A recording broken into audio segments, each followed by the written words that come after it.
Well, I'm glad to see some of you made it back after the snow apocalypse thing. Seem to have maybe lost some people in the snow permanently, though. Uh, it's not good. Let's see. Any questions over assignments or anything like that? What's going on? I'm getting very close to explaining your guys' final project to you, but we'll save that for next week or towards the end of next week.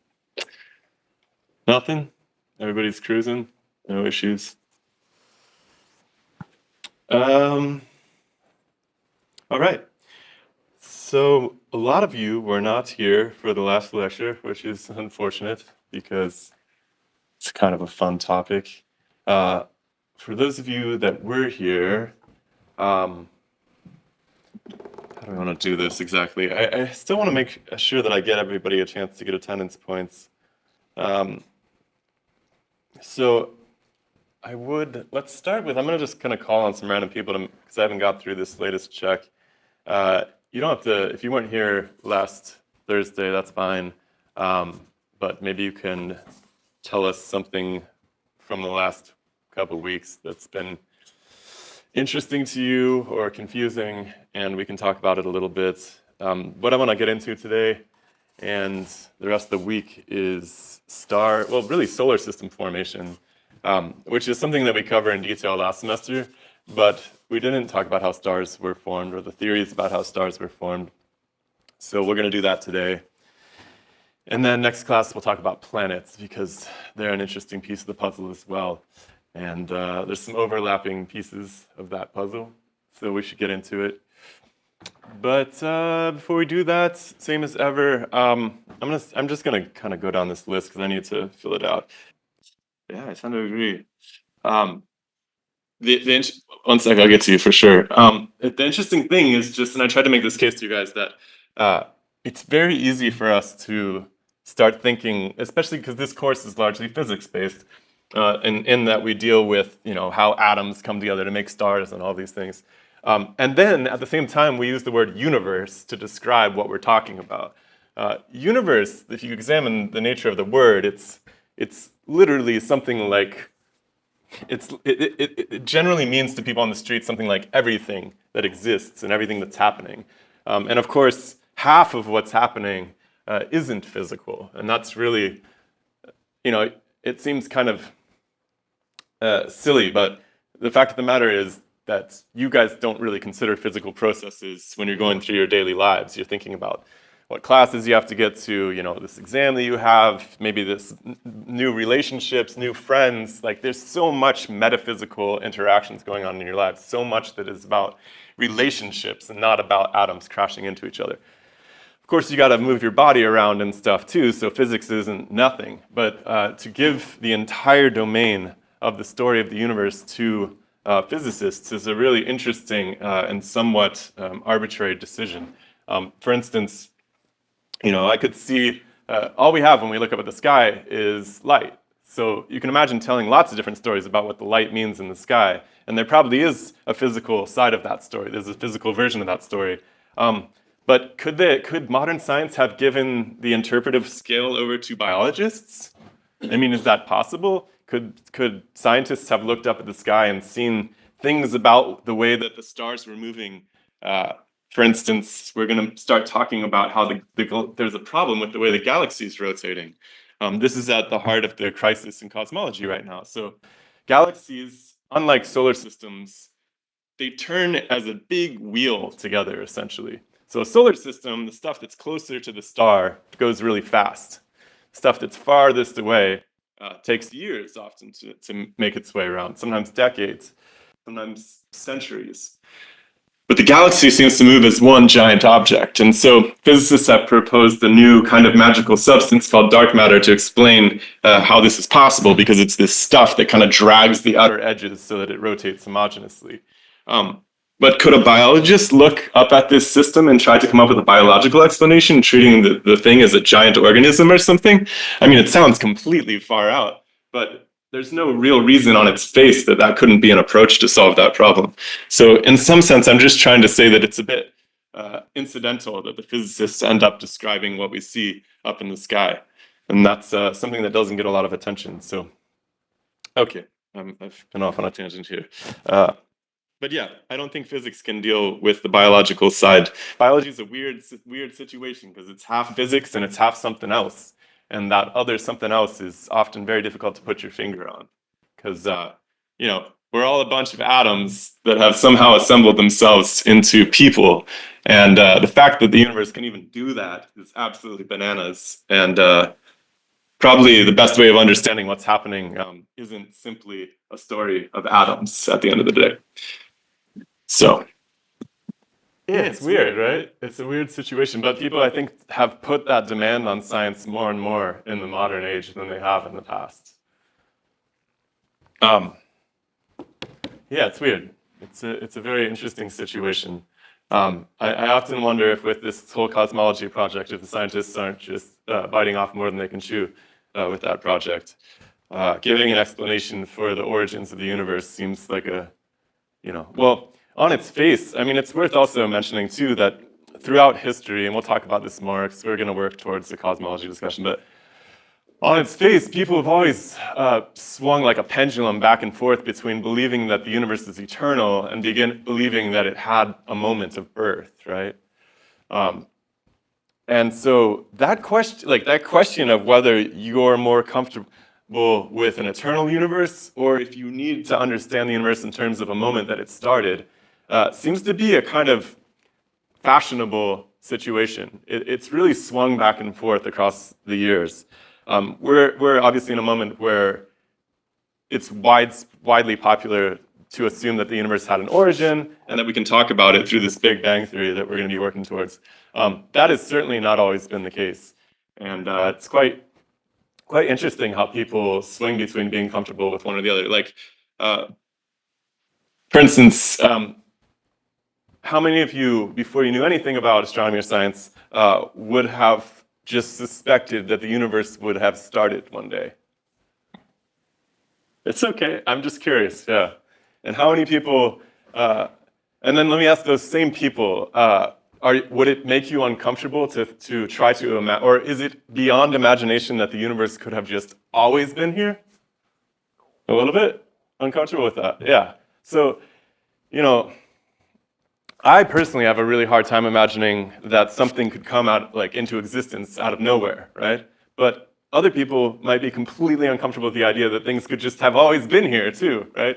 So it's interesting how that's almost a question that it stands regardless of any science that's being done, right? Because you can look at something, you can look at some set of data and make sense of it in two different ways. I hope you guys have started to see that. Question of whether you're comfortable with the answer that you achieve is a very different matter. So, I don't know. Anybody else really uncomfortable with the idea of eternity? It's kind of weird. Anybody think that it's totally comfortable? They're fine with it? I mean, yeah. The idea of eternity is weird because I can get in my mind past the thing of I'm not here anymore. Yeah. But what happens when I'm not here anymore? It's a great question. Because you don't know what happens when you die. Do you stick around? Does some weird multiversal thing happen and the universe collapses? I don't know. Has anybody read Nietzsche? Yeah, you got any philosophy people out there? Nietzsche had this really interesting argument. He said, if, it was in a time period where eternity was more popular amongst the rationalists and the proto-scientists, let's say.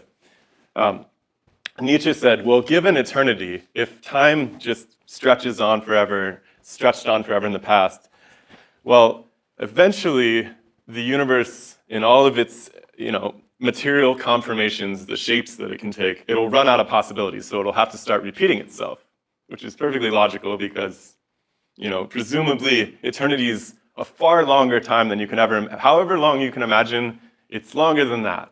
And so eventually things have to start repeating themselves. And so his conclusion was that eventually you will be repeated because the universe has run out of options at some point. I mean, we're talking about unimaginable timescales.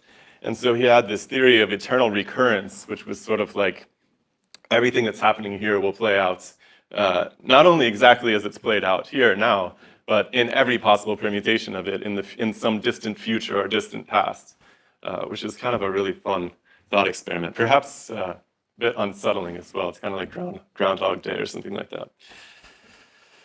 All right. What do you guys think of that? Yes. Barry, wouldn't that fall into like either multiverses or like rebirth or anything like that? Because I mean, it's kind of it's prototypical for a lot of those ideas. The multiverse is a special kind of idea, but it's not so differently related. I mean, if a universe is a particular conformation, do you guys know what conformation means? It's like a configuration, like a shape that something takes, right? So if the universe is one particular conformation that everything is today, it'll be in a different shape later, a different conformation. And so whether those universes repeat themselves or change in different ways, I mean, so much of our discussion is constrained by how much time we have available to us. So the standard cosmology that is in your textbook and is very much under assault today assumes that the universe, or calculates, let's say the universe is about 14 billion years old, which is geologically almost nothing. That's like 3 times the age of the Earth, something like that.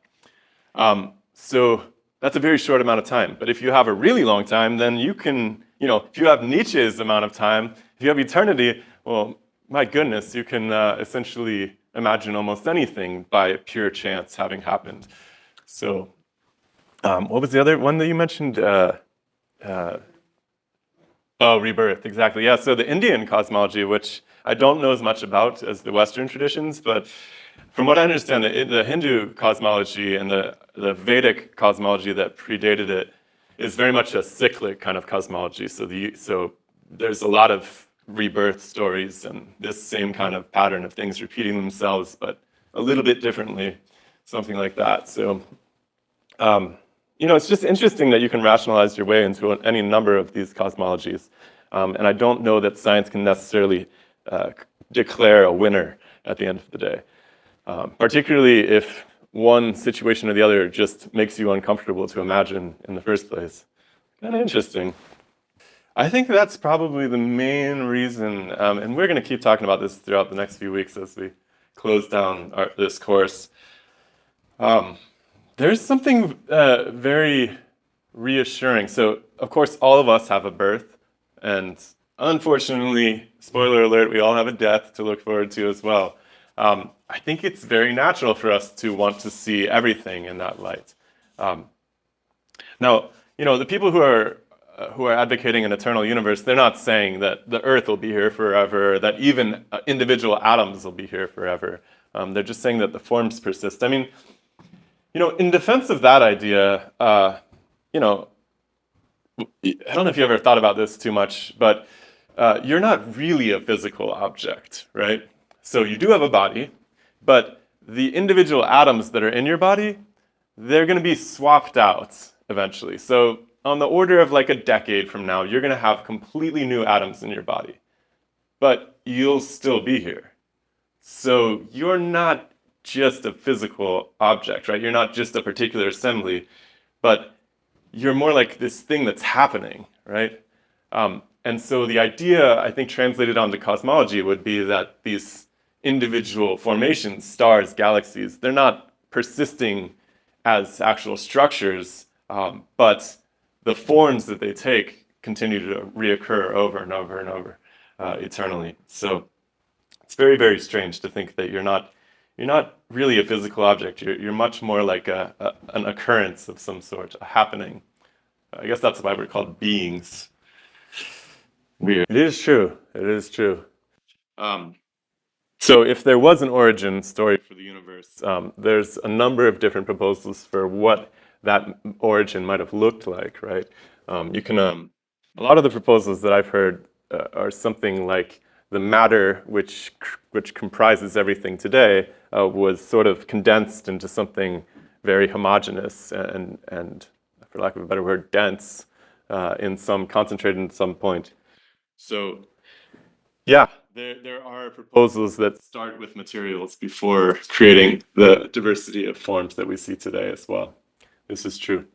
Of course, then you want to ask the question, like, well, what came before that? And so people have tried to answer that too, and they've created these bouncing universe type things where it condenses and explodes and collapses, and there's this kind of cyclic pattern to it. We'll talk about some of those later as well. But these are super meta theories, right? They're theories of the universe. They're enormous.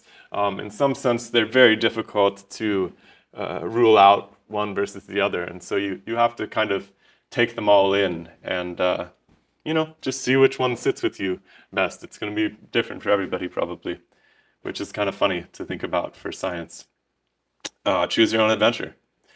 Anybody else? Yeah. I'm a psychology major, and I think what I really like about psychology as a science is that it doesn't seek to answer how the universe began or when. It just wants to know why we care, what we need from that knowledge, what we're missing when we don't have it, and how it affects our behavior. And the reality is no one in this room is going to know how it began. We'll live our whole lives and die and not have an answer to it because so many generations have already lived and died and didn't have the answer, and so many more will live and die and not have the answer. So why does it matter to us to sit here and discuss it? What matters so much? There's so much within our minds. Yeah, because we're playing out in the stories that we tell, we're revealing something about ourselves, I think. There might be technological reasons why it matters too, right? Like I've tried to put this fusion argument on the table for you guys a few times. But yeah, in terms of the origin story of the universe, it's very esoteric. So it's very much reflecting how we feel about our own world. I mean, there are things that disturb me about the standard cosmology today. It has, there's a flavor of like a death cult to it for me. There's these black holes that devour everything. There's this dark matter and dark energy, and I don't know, it's just like a little bit like as a overarching cultural narrative about where the universe is headed, it has like it literally has a darkness to it, which I personally just find like a little distasteful, but that's just, yeah, right, I know.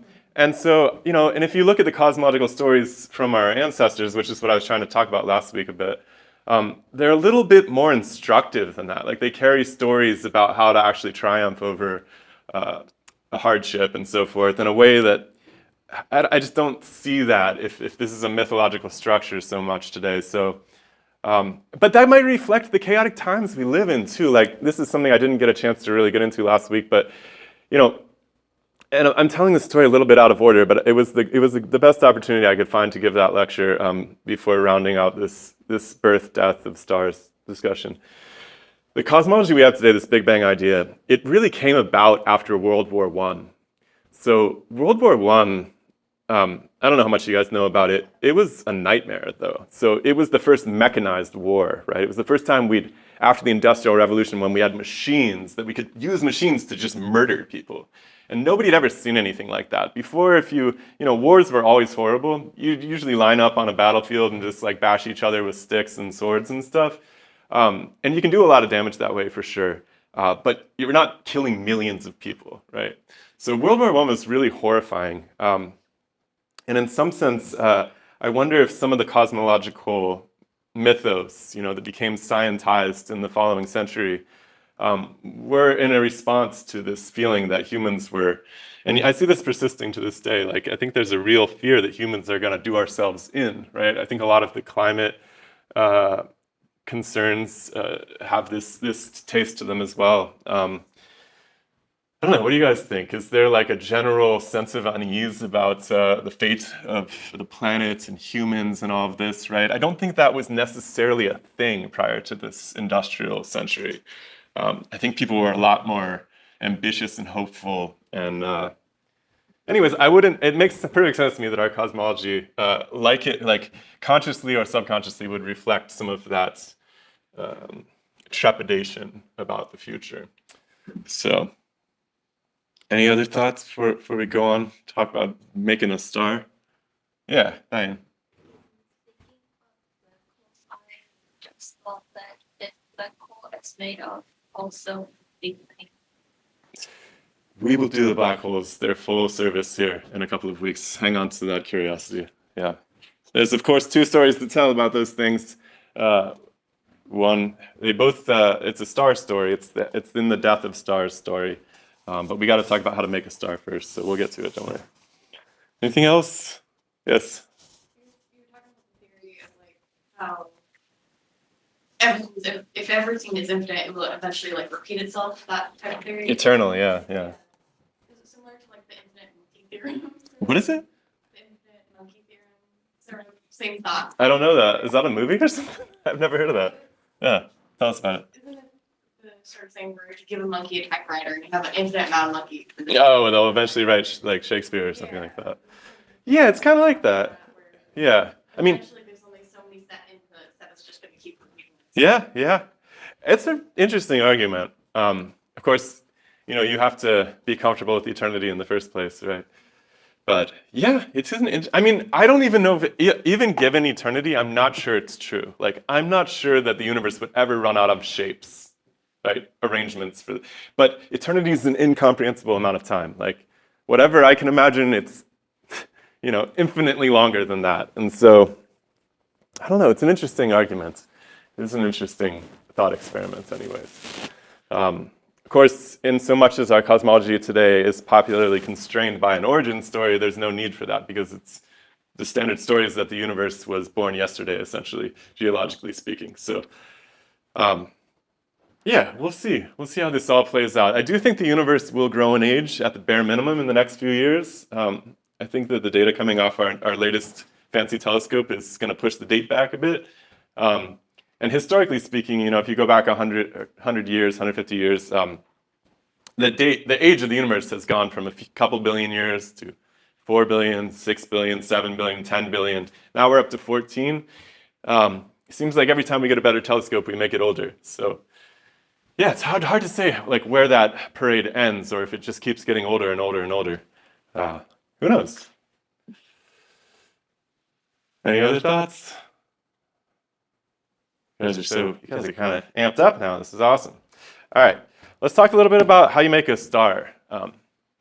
Just like everything else in this course, there's two possibilities, and I will try my best to walk the tightrope between them.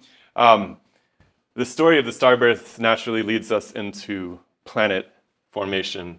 And the basic idea, like in a nutshell, as you may have gathered from the textbook reading, is this really, really classic and old idea. It's actually way older than most of the astrophysics we're talking about, which is the idea that this swirling cloud of dust and gas kind of collapses on itself and ignites into a burning ball.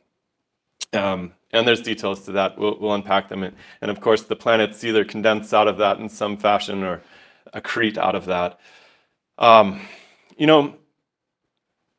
One thing that's kind of interesting is when we first started telling a really modern scientific story of solar systems, all the way up into the 1980s, 1990s, 2000s, when I was going to college, we didn't have any real clue about how planets looked in other places. So the story that we had to tell about how to make a solar system was entirely based on our own solar system, which is completely nuts. That was only 20 years ago or something like that. Nowadays, there's been two enormous projects to scope at other solar systems, and they've identified something like 4,000 plus 3,000 planetary systems. I don't know how out of date this stat is. I probably pulled that up a couple years ago. They've identified thousands of different planetary systems. And we've learned so much. And most planetary systems are nothing like ours, which is really, really fascinating. Most of them tend to be quite homogeneous. They'll have very similar types of planets in them. We have a real hodgepodge. Even the ordering of our planets isn't very typical. So the story that we're telling is evolving really fast. I think planetary science is one of the sciences that's on the biggest move of all, even maybe more so than cosmology.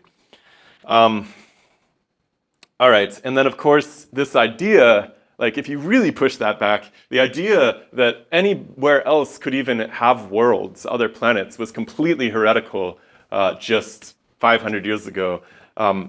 There's this quote I wanted to read you that got this man burned at the stake. He said, There are countless suns and countless Earths all rotating around their suns in the exact same way as the planets of our system. We see only the suns because they are the largest bodies and are luminous, but their planets remain invisible to us because they're smaller and non-luminous. The unnumbered worlds in the universe are similar in form and rank and subject to the same forces and same laws as us. So that was from some writing by Giordano Bruno from 1584. I think Bruno was also a very difficult man to get along with, and he probably pissed off all the wrong people. But yes, he died a fiery death at the stake, famously, for annoying the authority structures at the time. This was back in an age when the state and the church, the religion and state were still very deeply intertwined. And you could burn people at the stake if they pissed you off. No, not, well, it depends what country you're in, but... Felt like, oh man, she talked about maybe the stars or other suns burn her. Yeah, it's not quite as extreme. I actually think we're going through a really revolutionary period right now where new and interesting ideas are actually really starting to be seriously considered in a way. There is historically, even in the last 50 years, been an attempt to really constrain the stories that we can tell about a lot of these things. I don't think that it's like burning people at the stake for telling different stories. I think it's more like, we're not going to fund your research program, something like that, which is obviously quite a bit less violent and scary. But there are boundary conditions on the stories we tell. So, the story that we can tell about the formation of our sun is bounded ultimately, not just our sun, but even our planet and so forth, is bounded by how long we have to make a planet, right? And to try to propose something outside of the standard paradigm that the universe is 14 billion years old would probably not work out for you if you wanted to publish it. You're not going to get burned at the stake, so we've come a long ways on that. But the ideas have changed. But it's still a little difficult, right? So, I told you guys about that. So let's start our story here. This is an arm of the Milky Way. You can actually see this if you look up in the sky on a clear night. We're going to check out the Eagle Nebula, which is one such place where we believe that stars might be able to happen. I could see that. The back of a horse? Like the back of their head. I could see that for sure.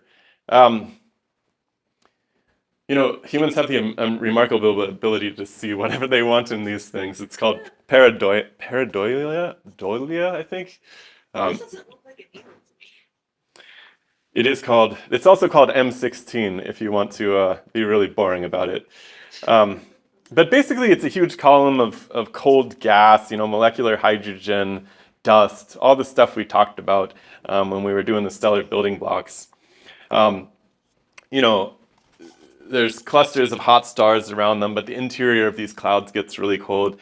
This is the setting where we think that stars are happening at. Now, the really annoying part of telling a story about a theory, if you want, about star birth, is that all the really interesting stuff happens inside of a cloud where we can't see anything, right? So that makes telling a direct story of it, where we directly observe it happening, almost impossible. So we've never seen a star get born before. That's probably worth putting on the table.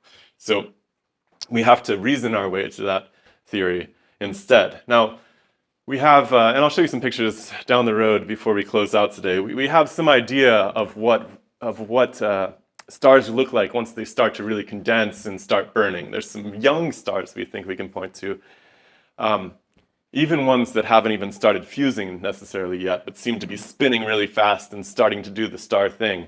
But in terms of what's happening at that moment when you actually start getting something that approximates a star, it's very difficult. You can't actually see it. The story that we have to tell is, how do you get all of this dust and gas and stuff to compress in such a way that it would start to take on the density of a star? So the density of our star, on average, is about the same as water. So, you know, not super dense, but it's also not super rarefied either, right? It's not the same as like a balloon or something that you can just squish around, right? It's pretty packed in tight. So how does that happen? And you know, there's a lot of pieces to that puzzle. So I wouldn't want to oversimplify it, right? There's a lot of pieces to that puzzle.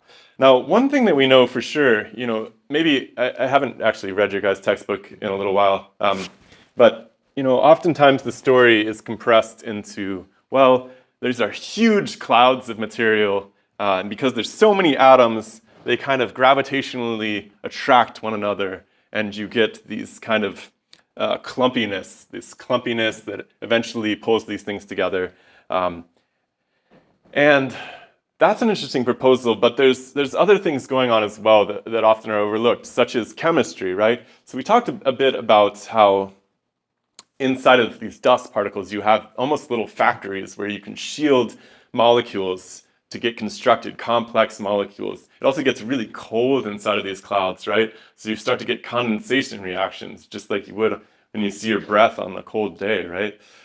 So there's ample opportunity for nucleation of little pockets of stuff. Turns out all of these different pieces probably go into what we think of as the moment of star birth.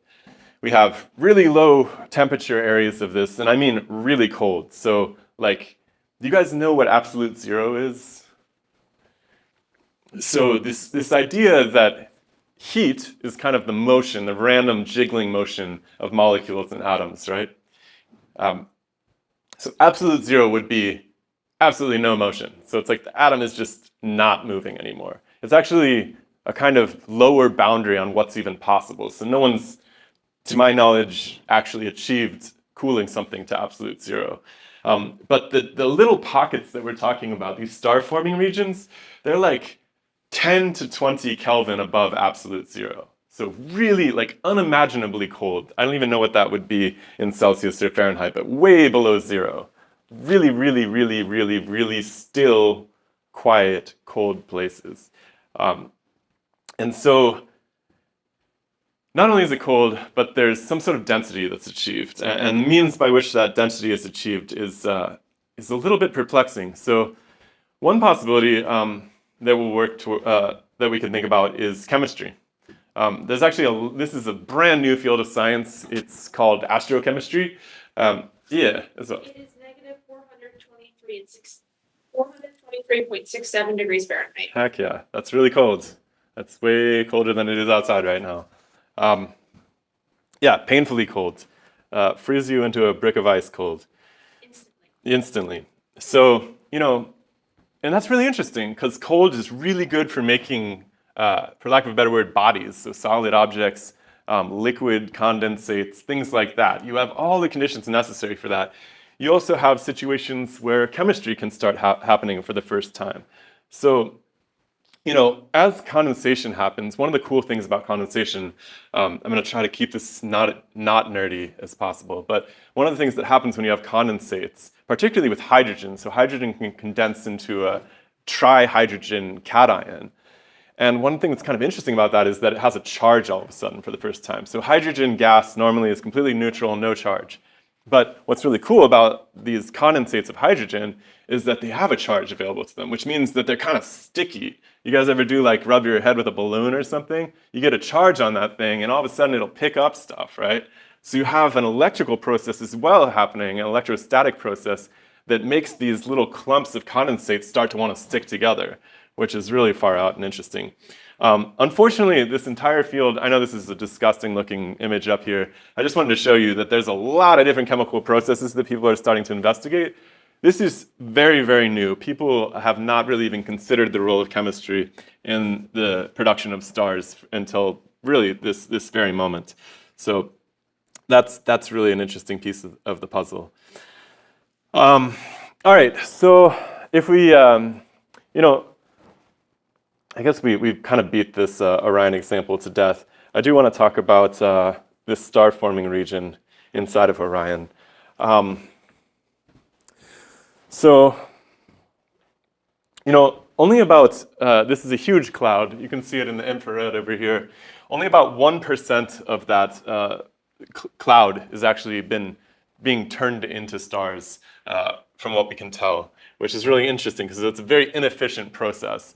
In fact, most of these clouds don't seem to be really gravitationally bound to each other. There needs to be something else going on that causes them to get really dense together. This is actually kind of a new way that people are starting to think about stars from what I can tell. Like I said, the textbook maybe 20 years ago would have talked about how these clouds would have kind of pulled on each other gravitationally, and that would have been the real driver of this condensation of stars. It seems like there's other processes that are more entertaining at this point, because when we actually look at these clouds, we don't see the clouds gravitating towards one another. Now, this makes sense because what happens if you take a balloon full of gas up into outer space and you pop it? What happens if you pop a balloon in the classroom right now? What happens to all the gas inside of it? It goes everywhere. So, gas, I don't know how much you guys remember from chemistry, but like gas is treated as kind of this randomly moving particles, right? These little atoms that are just kind of bouncing around. And their temperature reflects how much they're bouncing around. But if they don't have a container, there's no pressure available for the gas to exert, really. It's all dependent on the container itself. Without a container, they just diffuse. They go everywhere all at once.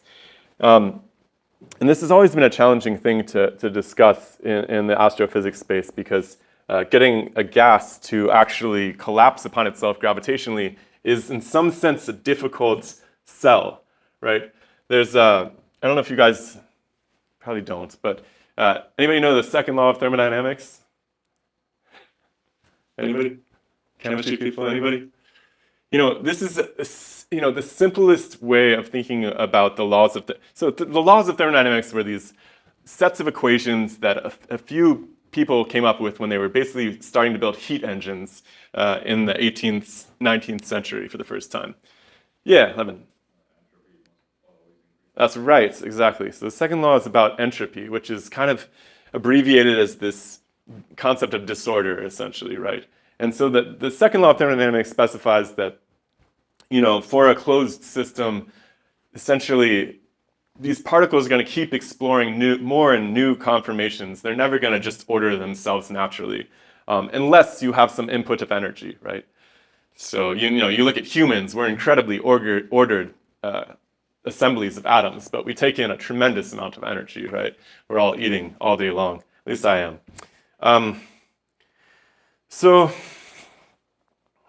how do you do that, right? What are the processes that go into causing these extraordinary densities that we find inside the stars? So I've kind of talked about chemistry, condensation reactions, and of course, once you start getting little droplets of things, you can actually then start to have you're not in the realm of gases bouncing around at that point.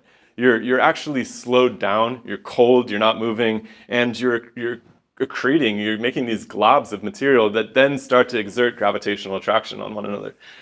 There's also the presence of other stars that are already there. So what's kind of interesting, this is trying to be illustrated on the right, is that when nearby stars encounter one of these big clouds, like the Eagle Nebula that we've been talking about, or the Orion Nebula for that matter, the solar wind popping out of these really hot, bright stars is pushing.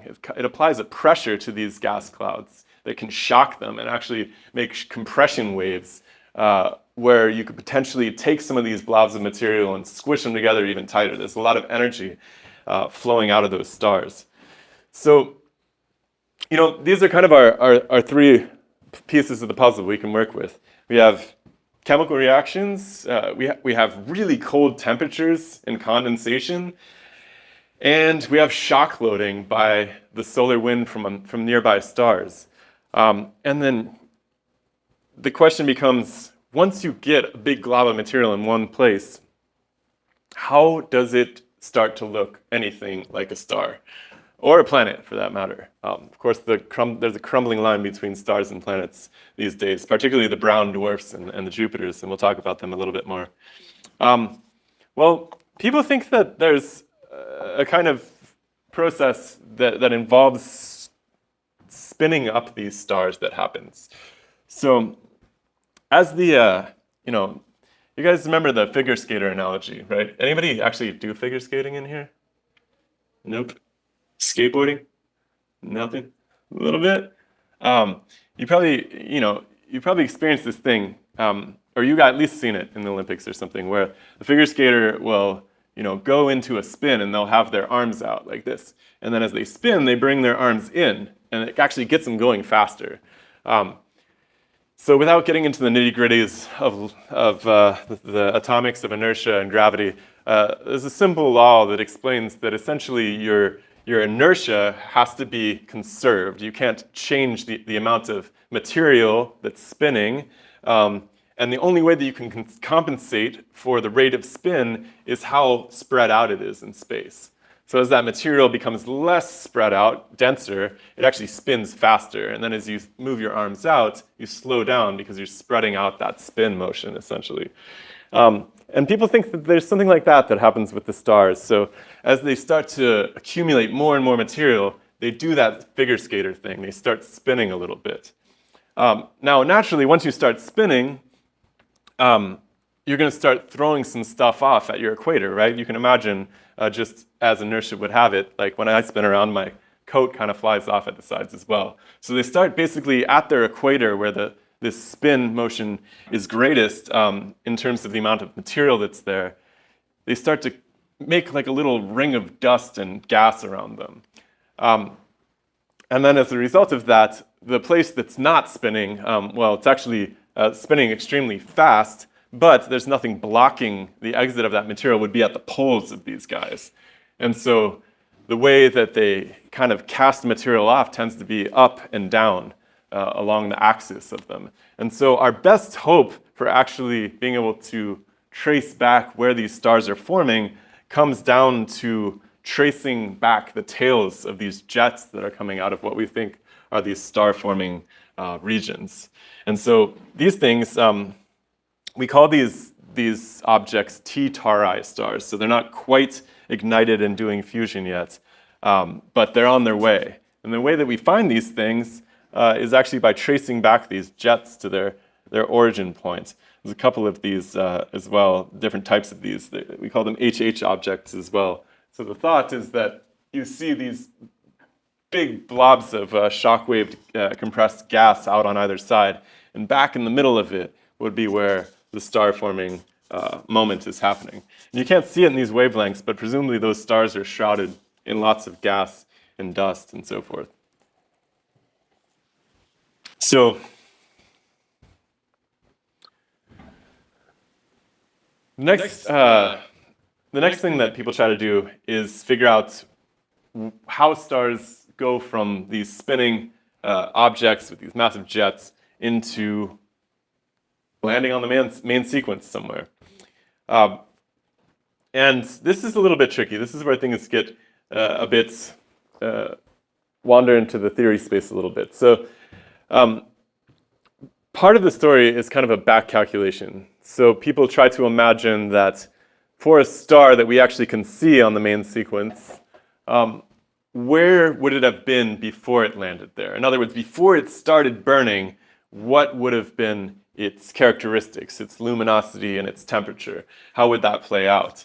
And so the story we tell is something like a drift onto the main sequence, where depending on how much stuff you have in that cloud that's nucleating, you end up with a very different temperature, right? You get more stuff, you're going to burn hotter, and therefore you're going to end up with a different temperature. And so as you do that, you essentially drift down in luminosity, presumably because your radius is decreasing, and you pop onto the main sequence, and there you go. So, the thing that makes this really difficult is that people think that this protostar collapse is really, really fast. Like, I want to say on the order of thousands of years, which is absolutely crazy fast considering, most of the processes that we talk about in astronomy and in geology and stuff, they take millions of years. So people are trying to reconstruct an event that happens really fast inside of a cloud, and it's It just becomes a very theoretical matter very, very quickly.